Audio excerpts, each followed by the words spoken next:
Welcome to Between the Sheets, the podcast where we're going to cover a variety of topics related to sexual health and wellness. I'm Dr. Stephanie Zwonitzer, your host. I'm a nurse practitioner and have been in practice since 2017. I have my Doctor of Nursing Practice degree, and I specialize in urology and sexual health. I am so excited to explore all of the various topics related to sexual health and wellness with you in a fun, spicy, educational, and non-judgmental manner. So come on, let's get between the sheets. Hey, welcome back to Between the Sheets. I have a great episode for you today. I have Dr. Gina Nick with me today. She is the leading integrative medical expert and CEO at Natural Health Products. You can look at her products and more information about her at bestdailyever.com. And she also is the creator of glutathione pixie sticks. And we're going to get into that discussion during our talk today as well, so you can learn more about that. And then in the show notes, we will also put any links that we need for you so that you can find her and her great products. Welcome, Dr. Gina. Thank you for having me, Stephanie. Yeah, I'm so excited. So one of the things that we had talked about prior to starting today was that you do a lot with female hormones. Yes.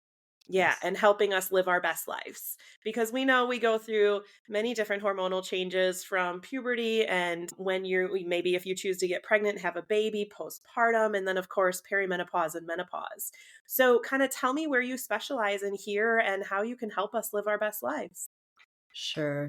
So ultimately, just over the years working with patients for the past several decades, I've kind of come to the awareness that the combination of hormone balance and detoxification is extremely powerful for helping to heal or helping women to heal themselves of a lot of the ailments they face. And so I'm a big proponent for testing for hormones to Hmm. see where you're at and then taking steps to balance out your hormones because they're so impactful to everything Yeah. from mental health to physical health to sexual health Yeah. to skin health, to aging, to protecting your body from or your brain from Alzheimer's. I mean, really, you name it, and their hormones seem to play a role, Yeah, right? for And then sure. equally important is detoxification. So, Okay. how well is your body clearing itself of the hormones that it's exposed to Hmm. and the toxins that it's exposed to in the environment? And how does that impact our overall health and well being? So, those are the two areas where I feel like if you address those two Hmm. well, you can address a lot of the challenges that women in particular face in every phase of Yeah. our lives. Absolutely. You know, what I find because I'm not a hormone specialist as a urologist, and I find that I have a really hard time finding providers that I can send patients to. So, what kind of providers should they be looking for, and what are the hormones that you're talking about that they should be getting checked? So, when it comes to identifying if you have a hormonal imbalance, I really recommend working with a functional medicine Mm, physician or an endocrinologist who is very well versed in the use of okay. all different types of hormones and very well versed in how to look at labs Hmm. to really discern if there's an imbalance there or not. I Sure. always like to say, if you look at just the reference ranges Hmm. for the basic hormonal blood tests, so I'm talking about things like estrogen and progesterone, DHEA, testosterone, etc., the thyroid, there can be Yeah. such a broad, quote, normal range. Hmm. And depending on when you test your hormones, if you have a menstrual cycle, that impacts what a healthy normal is. Sure. And so really working with a doctor who gets it and Yeah. and and ideally is very familiar with things like bioidentical hormones as well as all of the different types of treatments out there that can help your body to remain balanced. So looking for an integrative medical doctor, a functional medical doctor, naturopathic physician is a good place to start. I Mm. like A4M, the American Academy for Advancement of Medicine. They have They have physicians who are certified, and you can kind of go Okay. through and find the right doctor for you there. That's one Mhm. resource. And then when it comes to testing, there's so many different ways to test for hormones Mhm. these days, as you know. Yep. You know, there's a blood draw. You can just get a Mhm. standard blood draw. There's salivary test, saliva tests you can take. There are tests nowadays where you don't even have to go through a doctor to get your tests Yeah. done. Yep. And I find myself so I love labs. Like, Yeah. I love labs, and I've done every type, saliva, urine, blood, Mhm. you name it, I've worked with the lab. And I've kind of come to, and every doctor kind of comes to what they're comfortable with and what Sure. works for them in their practice. It's not like, I'm not saying it's the only way, but I'll tend to do a fasting morning blood draw, and have very Okay. specific things that I'm looking for and I'm testing at a certain time in a woman's cycle. But these days, insurance isn't covering as much as Mhm. they used to. And Yep. a lot of patients all of a sudden are getting these bills for several thousand Yeah. dollars. And I know a lot about labs, and I know how much it actually costs to run Right. some of these tests. And it's a real crime. It's a real crime. Yeah. So I'll often now tell patients, I'll refer them to, a place where they can order a test kit online for, say, $250, which is Yeah. still not inexpensive, but it's Right. better than $2,000. And Sure. I will work with those lab test results because, Yeah. and so times are changing Mhm. fast. And I think Yeah. women will have more resources available in terms of getting their hormones checked, Yep. and then also even, getting the information they need to make an educated decision on what to do about hormone balance. Yeah. And the Um, cool thing with the just to plug this is with the tests that you can buy, yeah, a lot of them you can use your FSA or HSA accounts for. So exactly. then it's not even technically out of pocket if we use girl math, right? It comes out Right, of an account that your money's going into anyways, yeah, and you got to use it by the end of the year if it's your FSA. So exactly. why not use it for such a great product and testing your hormones? Right, right. I mean, Mhm. I've been recommending, I have no affiliation with, like, Everlywell, but I've been Mhm. recommending them. Usually it's a blood spot test, and Mhm. it's just more convenient for patients. Yeah. Um, And so there are options out there. Just Yeah. work with a doctor who really likes to look at labs and Mhm. compare your lab test results with your Yeah. symptoms and your personal medical history. It doesn't have like a one size fits all Yeah. approach to how to then go about balancing your hormones, because there's so many different ways. You can Sure. use nutritional supplements.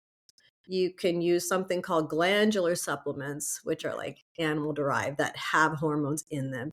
You Okay. can use herbal medicine.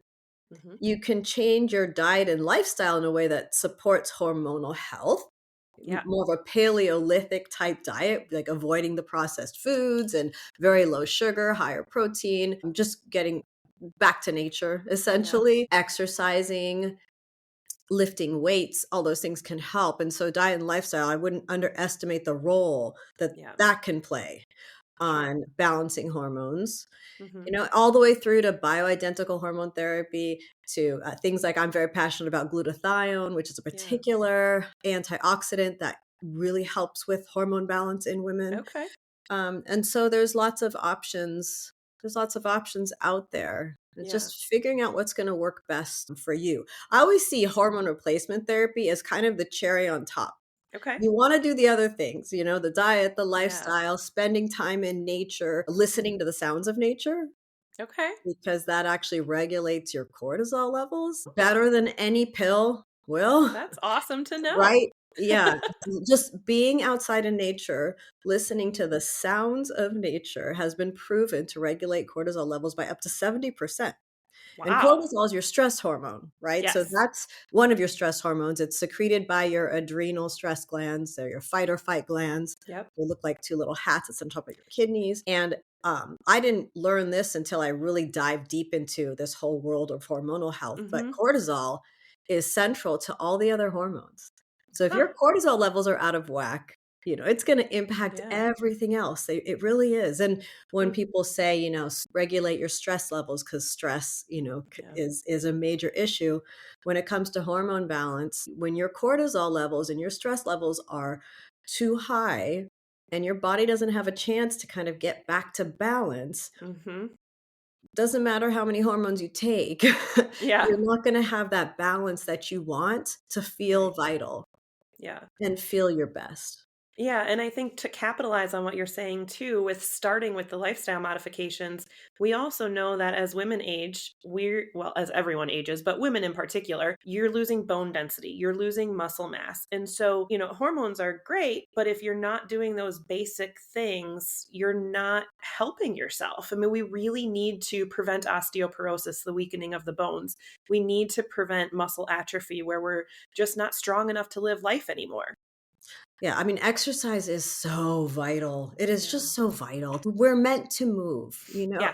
and there are so many different options out there. We really live in Right. a great time. Women live in a great time right now because we have access to so many different options to fit our Yeah. different lifestyles, whether we're Yeah. sitting at a desk all day, whether there's a disability or whether it doesn't matter. There's always Yeah. some sort of way that you can move your body and get the blood flowing and do some weight bearing exercises. And that can be so powerful for overall health and well-being. And then Yeah. again, I mean, finding out if you're deficient in things like estrogen Mhm.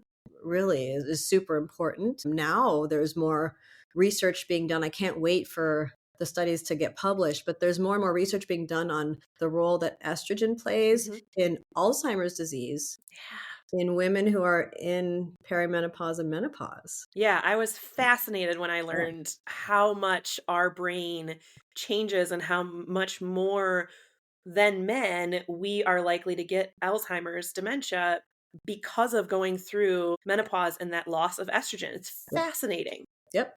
I mean, We all just think estrogen. of the hot flashes, the weight gain, the loss of our period, but there's so much more to perimenopause and menopause than that. So much more. Um, I mean, I don't think we could list all of them at this point. it's really across the board. That's why, Right. and with Mhm. perimenopause can last up to 10 years. Yeah. And so women, even in their 30s, right, Yeah. could be Yep. starting that process. And Yeah. progesterone is the first hormone to decline Okay. during that time, followed by estrogen. And Yeah. progesterone is so important for helping with anxiety. It's Mhm. really the calming hormone. Okay. And so when women start to say, I feel more anxious, Mhm. and I'm being told to take an anxiolytic or an antidepressant, Yeah. or I can't sleep all of a sudden, oftentimes that's related to progesterone. Hmm. And if you just had your progesterone and estrogen levels tested Yeah. and then didn't take, I do not recommend synthetic progesterone Okay. ever. Yeah. That's progestin. Okay. But you can get bioidentical progesterone, Okay.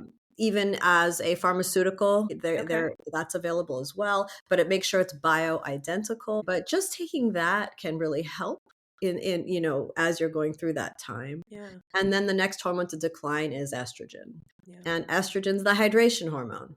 So I Okay. always say and so that includes things like vaginal lubrication Mhm. and skin, the vitality of your skin, the hydration of your skin, Yeah. the elasticity in your skin, and then also fluidity of thoughts, right? So Hmm. it's also helps with plasticity of the brain, Okay. right? And so we have a ton of estrogen receptors and progesterone receptors in the brain, and So that's where the brain testosterone. fog comes from. Yeah. Yeah, Okay. brain fog, and then again, that higher risk for things like Alzheimer's disease and cognitive Mhm. decline as well. So is the reason that men don't seem to have like these specific set of symptoms because men make estrogen, that their estrogen is kind of steady throughout their entire lives, whereas ours is all over the place with our hormone, with our life changes. Right, and Okay. especially during that perimenopause, Yeah. As it's phase, just your hormones are declining. all over the place, and I just feel like there are I mean, I've been practicing this for over 20 years, and it's so amazing. It's still amazing to me how much of a positive impact Mhm. hormone balance can have on every aspect of life, from, Yeah. wanting to divorce your husband to having no interest in sex, Yes. to just feeling like you're just getting old and you've lost that sense of vitality and purpose. And all of those things don't have to be that way. Yeah. And I think just because of the amount of stress that we're all under Mhm. and the exponential increase in exposure to toxins that Yeah. we all face, I think that women are suffering more because Mm. that's impacting our hormone balance even more. Yeah. right? Yeah. And so it makes us even more sensitive to Sure. those things, making it more critical to test for and find out what's going on and support detoxification. So Yeah. support your body's natural abilities to remove toxins that also cause imbalances in hormones, Yeah. as well as do something to maintain hormonal balance. Mhm. Yeah. Yeah. Oh, absolutely. So, okay, let's talk about how we can help with these hormones. So, bioidentical hormone therapy is one way. Talk to me about that. So, yeah, bioidentical hormone therapy is one option. And basically, it means taking hormones that mimic what your body naturally makes. So, they're not Okay. synthetic. So, oftentimes with the pharmaceuticals, there's like another compound added, another molecule Okay. added, so that the compound can get patented. But Okay. over the years, we've also learned through the Women's Health Initiative study and other studies that those synthetic hormones can significantly increase risk for things like breast Mhm. cancer and ovarian cancer. And Yeah. so when we can avoid them and still have the benefits of hormone therapy, avoid them. Yeah. And then, so bioidentical hormones you're typically are getting from a compounding pharmacy. Okay. Right, and so, you would look at things like bioidentical progesterone. Okay. I recommend it in capsule form, so it'd be like 1 Okay. capsule before bed.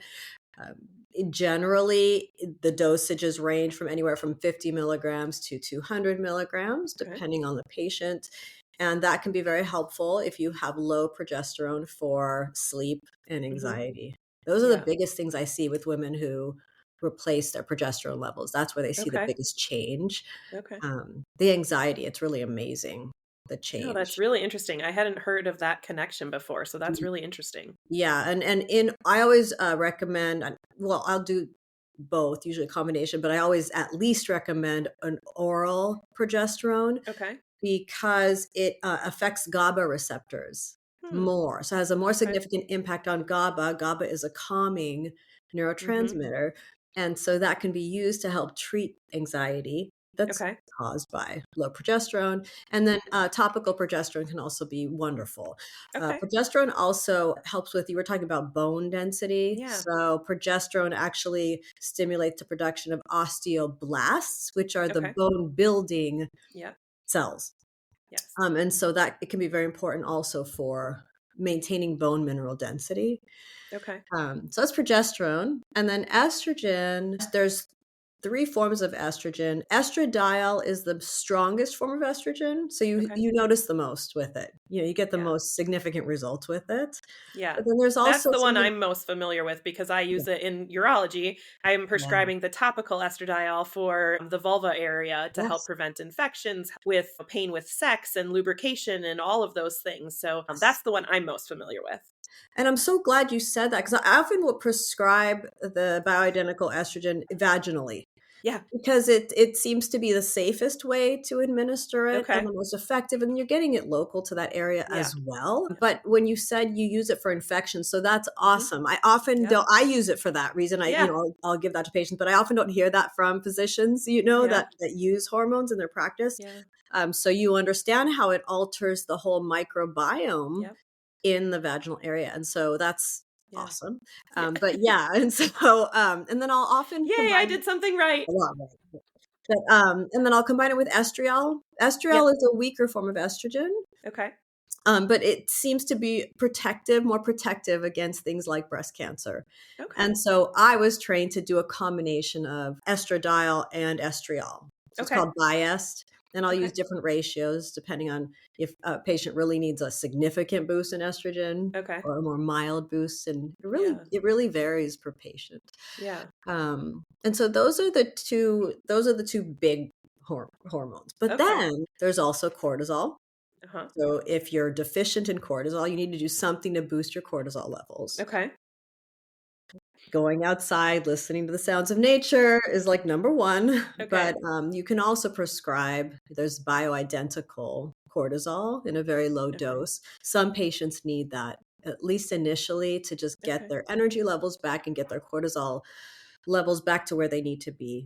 There's Yeah. also adrenal support supplements. Holy basil is an herb that Okay. I love. It's also called ashwagandha. That's Oh, one of my sure. favorite herbs. So Okay. it's called an adaptogenic herb. So Mm. elevate your cortisol levels if you need your levels higher, and then it'll take them down if they're too high and Oh, you need them to come down. So it's so smart. it's such nature is so brilliant. It is. It's Yeah, and amazing. it's nature Yeah. really tends to do all the healing, Yeah. truly. Well, and it's Really so does. interesting that you talk about getting outside because that's one of the things that my therapist has told me. Because I love therapy. I Oh, yeah. have a fantastic therapist. And she will talk me through, like, I messaged her one day. I said, I'm just out of my skin today. Like, I just need to calm down. And I don't really have a reason for it. It's just a bad day. And she's like, go outside, get on the grass, take your socks and shoes off, listen, and then start to identify a couple things around you and how much that really grounds you. And she told me that several years ago at this point, and it is still my favorite piece of advice because it works. Exactly. It Yeah, actually works.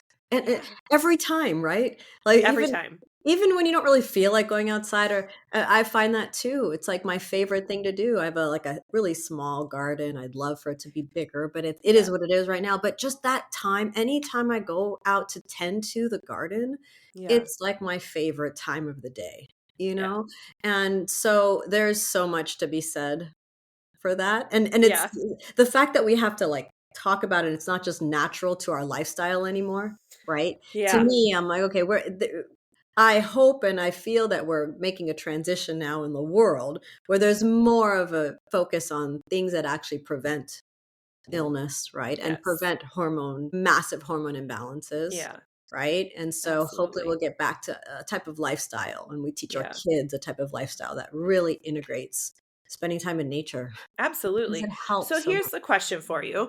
There's been a whole TikTok trend lately because we did get TikTok back, about, balancing your cortisol levels. And if you've got a big belly, you absolutely have high cortisol and all of these things, and none of them are medical. So tell me what does cortisol actually look like if it's too high or too low? What are we actually seeing? So I had written an article. I used to have a column in the Townsend Letter for doctors and patients way back Mhm. when. I had a Yeah. monthly column called Therapeutic Nutrition. And I had written an article on the connection between belly fat. I'm talking, this was Mhm. like 20 years ago. Connection between belly fat and high cortisol levels. And Mhm. so, technically we have a lot of cortisol receptors in the abdomen. And Okay. so when you have high stress, you have something called Mhm. hypercortisolemia. Okay. So it can activate more receptors in that area, trigger more inflammation and fat storage, and that's the theory. And Yeah. then there are certain herbs that help with regulating cortisol. So Okay. theoretically, that would help with the belly fat. But basically, if you have high cortisol, yes, you're going to tend to gain more weight in the abdominal area. That's just Okay. known because there's more cortisol receptors there. Got But it. there, as you know, there's a lot more to it. So Yeah. what happens is when we're under stress, initially will have hypercortisolemia, too much Okay. cortisol. And that can cause you to be very aggressive Mm. and just think too much coffee, Yeah. Yeah. right? So Got it. just high drive and you're going, going, going. You keep running from that saber-toothed tiger, Mhm. basically. And your Yeah. body doesn't know the difference between running from a saber-toothed tiger and like sitting in traffic being annoyed. Yeah. Both of them, your Right. body has the same chemical response. It's a stress response. Yeah. And so it's out of balance. And that's fine in the short term. So high cortisol levels can help you to run away from danger. Mhm. It'll fuel your muscles so you can run really fast. It will electrify parts of your brain that stimulate long term memory. Okay. Interesting, because then you'll know, okay, next time I see something like I'm in an environment where there would be a saber-toothed tiger running after me, I'll take note quicker and Yeah. deal with it faster, right? So to Yeah. help get you out of danger. So that's all good. Those are all Yeah. positive things. However, if you have repeated stressful events with these Yeah. high cortisol surges, one after the other, Mhm. without your body having the opportunity to like recalibrate and get Mhm. back to a state of homeostasis, balance, then over time, you go into something called hypocortisolemia. So you Okay. have low cortisol levels. And that's when you start to flatline, where you have no energy, when you wake up Okay. in the morning and you don't have any energy. Okay. Cortisol levels are highest typically first thing in the morning. It's what like Okay. wakes you up and then you're like ready to go. So if you're Okay. starting to not feel that way, just feel like you're dragging all Mhm. day long, that can be hypocortisolemia, and that's where your adrenal glands are just tired. Yeah. And that I don't know about these TikTok trends. I don't look at TikTok.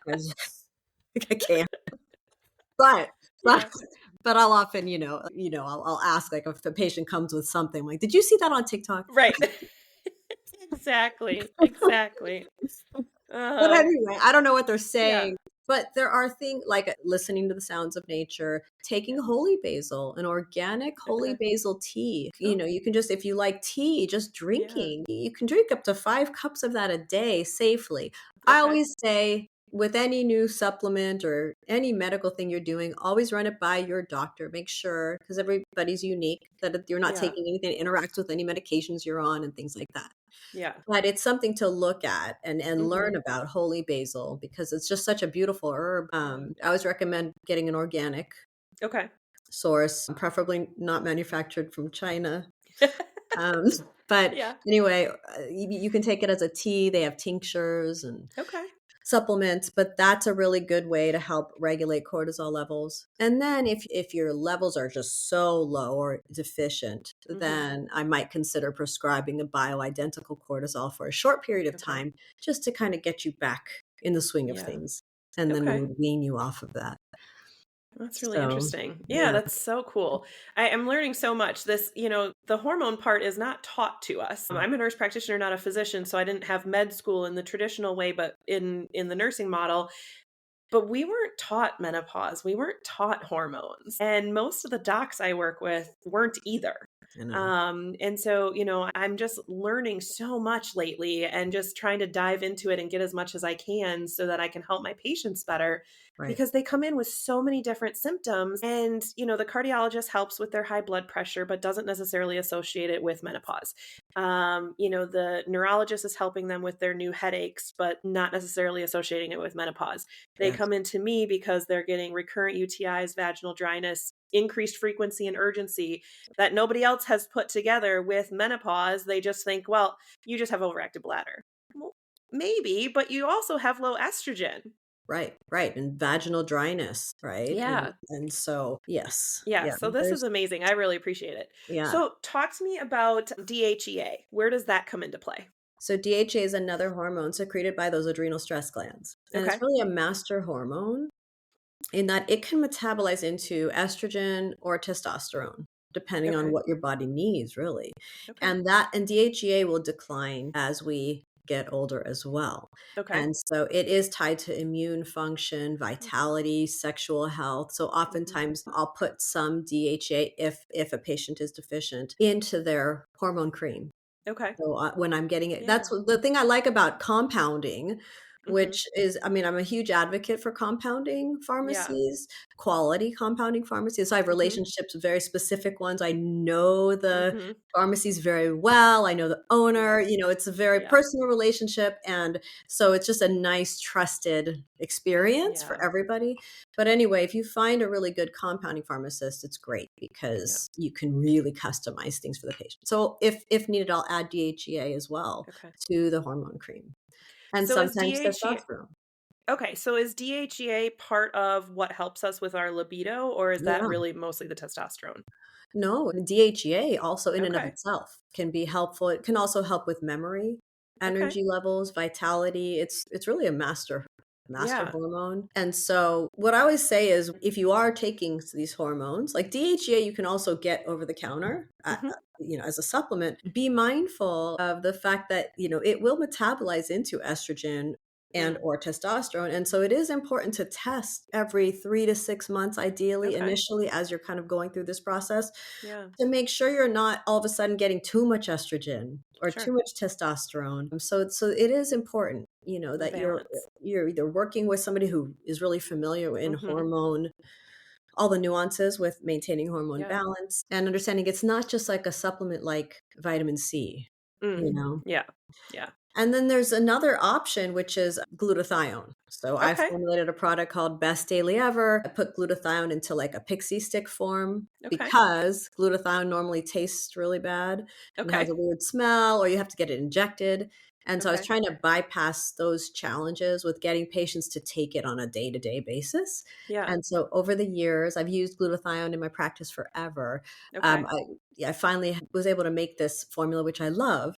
But glutathione, some patients who are going through perimenopause and Mhm. they have issues with hot flashes, sleep, skin vitality, just taking glutathione can resolve it, which is Wow. amazing. Yeah. Without it, for those patients that don't want to take other supplements and don't want to take hormones, Yeah. glutathione alone, if it's the right form, Mhm. can have such a profound effect on hormone balance Oh, because cool. it helps with the clearance of hormones.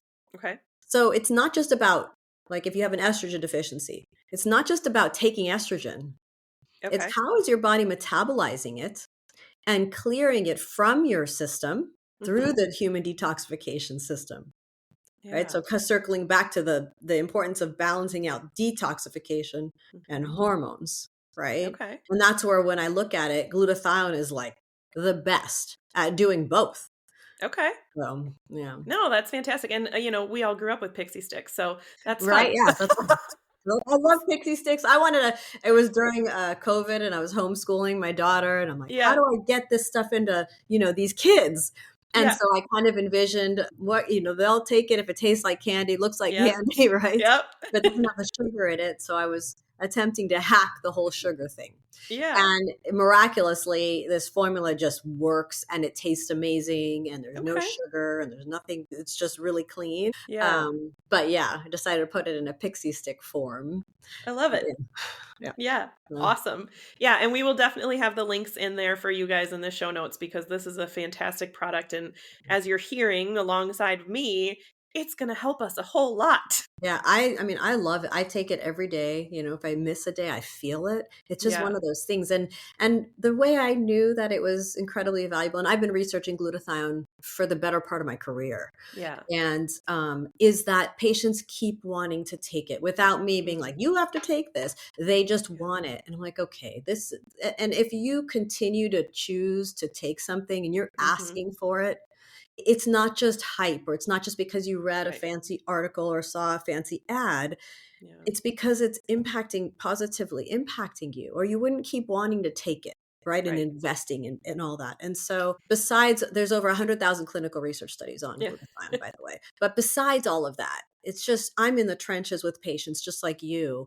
And I'm Mhm. like, always like, okay, what is going to help the most? Yeah. What can I give people that's going to be give them, the biggest bang for their buck, And that so they're that actually gonna use. they're gonna wanna Mhm. take, that Yeah. actually eases their symptoms Yeah. and just supports, Oh, that's whatever fantastic. cell in their So body. all of us will run, not walk, over to your website, and we'll have that linked in the show notes for us so we can all start feeling better. So Yeah, I have a question about testosterone. yeah. Obviously, I deal with men with testosterone a lot, so Mhm. I'm newer to the women's side of testosterone. We do make testosterone, ladies. And what about pellets for I've heard mixed reviews on this. I have pellets that some of my guys use, but what about in women? Is that an appropriate use? So, I'm glad you asked that question. So, I've done pellets in my practice for a long time. There was a period of time where I couldn't get access to the form of the pellets that I wanted, Mhm. like, from the right pharmacy in Okay. California, and so I Yeah. kind of backed away from pellets, but they can Okay. be amazing. The Okay. downside for women, and it was specifically with regard to testosterone, Okay. I would get patients in who had pellets Mhm. inserted, and they were trained by a company that I went and got trained by. I'm not gonna say who, Mhm. but where there's very specific algorithms, and you type in the patient's labs, and you type in their body weight, et cetera, their medical history, and then Mhm. it spits out, "Here, these are the doses you wanna give this patient." Mm. And initially, I was like a good student, and so, Yeah. "Okay, I'll follow exactly what it," and then I'm like, "Nope.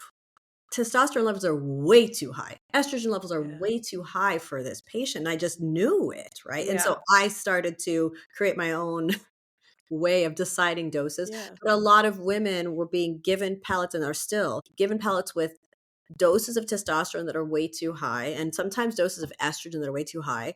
And so they'll come in and they've got all these symptoms of excess testosterone. Mhm. And the tricky part with pellets is they're not easy to remove.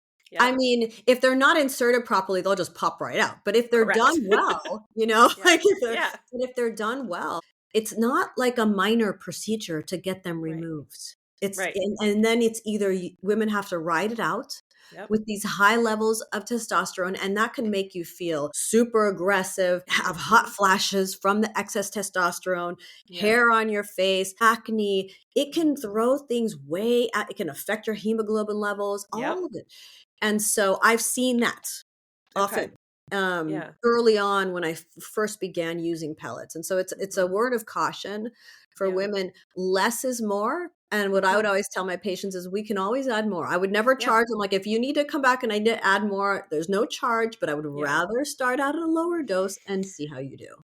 Yeah, because like you're saying, it is long lasting. I mean, most of my men who are on pellets come in every 3 months, some are Yeah. every 4 months. So you're looking at 12 to 16 weeks of this slowly dissipating in your system. Mhm. And even at the end of that, it's probably even longer before you get back to your own baseline. So Right. this is not a quick fix if you get too high. If you get too high, yeah, and with men, it's the same thing. So I was focusing Yeah. on women, but with men, again, it has to do with the right I have some men who they benefit from just a tiny amount. Yeah. More oftentimes than not, they don't need the really high levels, Mhm. and they do great, and they feel good, and so Yeah. things are balanced. More is not better, you Yeah. know? I agree. I agree. I have a And lot of so guys who are better at like a 700 than they are at 1,000, right? And even but though they think they want 1,000. they always want they're like, "Am I at 1,000? Am I at 1,000?" I'm like and then you have to look at their estradiol levels Yep. because too much that's the real tricky part, especially with men, is that Mhm. extra testosterone can metabolize into estradiol, Yep. and suddenly they have issues with high estrogen, which can be Mhm. very dangerous and Right. cause things like gynecomastia and Mhm. so forth. And so I mean, it's about balance, Yeah. with all of this. Yeah. But I have some patients where they just do better when their testosterone is even at like 600, right? Yeah. Versus, and Mhm. then I have other patients that, you know what, they thrive when it's closer to 1,000. Yeah. And so Yeah. again, it's that thing where every everybody's different, depending on your Everybody is activity different. level, your stress level, your diet, Yep. all of that impacts it as well. Yes. Yeah, But the for cool sure. thing about pellets, is that the amount that gets secreted into your bloodstream at any one time is based on cardiac output, Mm. right? And so it's like as the blood is passing the pellet, it's drawing a little bit of that Mhm. hormone. And so it's kind of nice. It's almost like it seems more natural, like Mhm. more it's like almost mimicking what your body would naturally do, Yeah. right? And so that's nice. And some people do really well on pellets and then other Yeah. people don't. Other Yeah. people would prefer something where if they want to take a break, they Mhm. can, Yeah. if they get injections, they can just not do an injection that week. Yep. Or right, or if they're taking the creams, they can just take Yep. half the amount or pause for a little while. Right. And Right. so anyway, that's Yeah. kind of my take on pellets. Yeah, no, and I think that all of your points are fantastic tonight. I'm just so happy with this discussion because the whole balancing of hormones, like you said, it's not just that we need to optimize one or another one. It's you have to optimize all of them and not get them too high, not get them too low. And so the balancing is so important that finding a provider that specializes in this and has gone the extra mile to get the certification and learn the things that we weren't taught in school is so valuable and important. Oh yeah. Oh yes. It's like hormones are like a symphony. Yeah. You want all the notes kind of working together in harmony, and then Mhm. you feel great. Yes. Yeah. um, and so Yeah. yeah, and I like A4M. I don't know if you're familiar with A4M, Mm-mm. the American Academy of Anti-Aging Medicine. Okay. So they have a longevity conference, a continuing medical education conference once a year. That's Okay. really amazing. You may be interested Oh, yeah. in it, but they have a directory of physicians that attend their continuing medical education conferences, Mhm. and that's where when I started attending those conferences, 15, 16 years ago, I really learned about hormones. I didn't learn about it Okay. in school. Yeah. That's where I really started to understand what bioidentical hormone replacement therapy was, and it was like, Yeah. wow, there's so much to it. I mean, there are doctors that are using hormones like for helping to treat, autism and Yeah. ADHD and all these other unique things beyond just hot flashes and, weight gain in the Yeah. stomach area, right? Right. And Right. so there's so much to it. And, we Yeah. have hormone receptors throughout our bodies. Yep. Um, and I look at it as a deficiency disease. Mm. So, like when you have low estrogen or you're deficient in estrogen, you treat it like a deficiency, just like Mhm. you would if you have a vitamin C deficiency. You Right. treat that and then you have balance again. Mhm. And so I don't see it as normal for women going through perimenopause to have to suffer with the symptoms of a hormone deficiency Yeah. unnecessarily. Doesn't Yeah. always mean that hormone deficiency has to be treated with hormones. Like I said, it's a cherry on top. Mhm. Do deal with the diet and lifestyle modifications and all of that first. Yeah. But then, my gosh, if you still then need some bioidentical hormones and it makes sense for you and the doctor you're working with, Yeah. it can have such a profound impact on your health and Yeah. well-being. And I'm glad more people are talking about it now. Yeah. And finally, we're getting some good research about Yes. the role that, because for a while, like with the Women's Health Initiative, doctors just were saying, no hormones, Yep. nothing. You don't take Right. anything. And women, I mean, Yeah, how there's horrible is that to like be 2 suffering? generations of women that were deprived of feeling good. And you wonder how many of them suffered from mental illness, Oh, yeah. right? Definitely sexual dysfunction, Right. osteoporosis, cognitive decline unnecessarily, Yeah. Yeah. you know? So, if we improve our diet, we do the working out, we get out in nature, then we should try the glutathione For sure, yeah. for sure. Okay. Now, do we need hormone testing before we try the glutathione, or can we just say, I don't really feel normal anymore? I know I'm in perimenopause. Let me just get this going. Yeah, so you don't need to get your hormones tested to take glutathione. Glutathione is Okay. actually manufactured in every cell in your body. Okay. It's not and so but what happens is over time, your Hmm. levels of as we age, the levels decline. Okay. And as we're exposed to more and more toxins, our body gets depleted of the glutathione. Yeah. And so it's something that's naturally occurring in your body. It's a combination of 3 amino acids. It's called Okay. a tripeptide. And then it supports detoxification. And so that's something where you don't need to, I mean, most people benefit from glutathione. Yeah. I test because I'm obsessed with this. I've been studying it for so long, right? So I test my Yeah. patients to see what their glutathione levels are, Okay. and because I want to, I want to know, like, are most people deficient, at least in my little, Yeah. bubble, Yeah. um, and they are.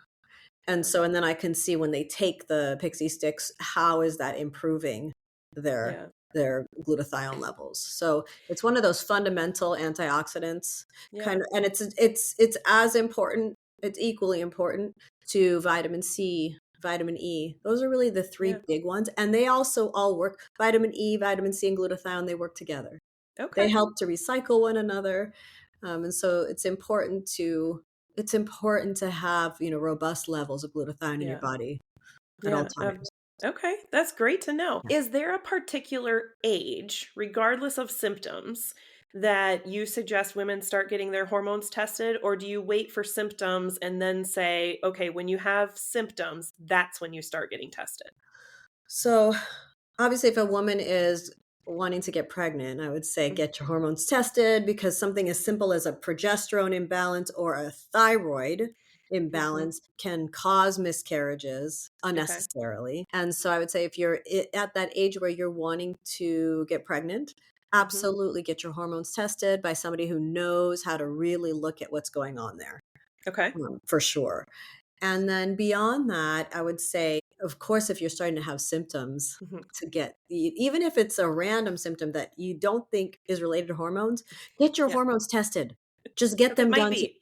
At least you'll have a baseline of where Yeah. you're at anyway. Yeah. But 9 times out of 10, there there will be some sort of imbalance there. If it's more of Yeah. if it's not due to an infection or something of that Right. nature. Yeah. So.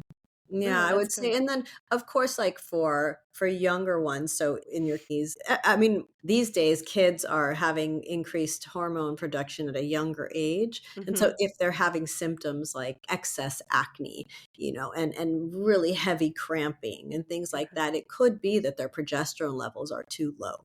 Okay. And then there are things that they can do to boost their progesterone levels Yeah. to help treat that. Oh, very good. Okay, so one final question here tonight. So this is normally we focus a lot on sexual health and wellness on this podcast. So if there's one kind of overarching tip or thought that you have for women to just enjoy their best sexual wellness throughout their life, what would it be? I'm gonna say spend time in nature. Yeah. The reason being is because, I mean, if a woman takes the time to go and be in nature every day because she Hmm. chooses to, and she creates that boundary for herself, one that's expression of self-care, which Hmm. is critical to sexual health, critical, Yep. right? And Yep. so, and then also you're balancing out your cortisol levels, which helps with Yeah. your estrogen and your Yep. progesterone, your testosterone, that impacts your sexual health. Yeah. So I would say, and ideally exercising, moving in nature, Yeah. whether it's gardening or jogging or walking, whatever you can do, Hmm. but taking the time, to just dedicate to yourself, like Yeah. going out by yourself. Yeah. So speaking to all the moms there, take care Yeah, of we're not good at yourself. that. Yeah, right. Like, but taking that time, it can be 10 minutes, Yeah. but it's again, it's that expression of self-care that also addresses cortisol levels, Yeah. and so many other things I'm sure that we don't even know about yet. Right. But I would say Yeah. that's so important, that self-love part of it in terms Yeah. of sexual health. Yeah, I love that. I love that. It's something that I practice every day, so it's one of my favorite things to pass on to people as well, that mindfulness and getting out in nature. I love that. So, Dr. Gina, thank you so much for coming on here today and talking to us about hormones. This has been a fantastic discussion. Just loved it. Thank you. Thank you for having me. It's been great talking Yeah. with you. Thank you. Absolutely. And again, everybody, we will put links to Dr. Gina in the show notes. The bestdailyever.com will be in there. And so you can go get your glutathione pixie sticks and we can all start feeling better. This is exciting. Yes. All right, everybody. We'll see you next time on Between the Sheets. Thank you for listening and spending time with me today. You can catch new episodes of Between the Sheets every Wednesday. Because what better way to add some spice to your life than to have a new podcast on Hump Day? We will continue to explore common, uncommon, and taboo topics related to sexual health and wellness. Please send any comments, questions, or stories to podcastbetweenthesheets@gmail.com. That's all one word, podcastbetweenthesheets@gmail.com. Have a great day. And remember how important it is to discuss these topics with your friends, your family, and of course your partners. In fact, you can like, follow, and share this podcast so they can see it too. See you next time for more sexual health topics between the sheets.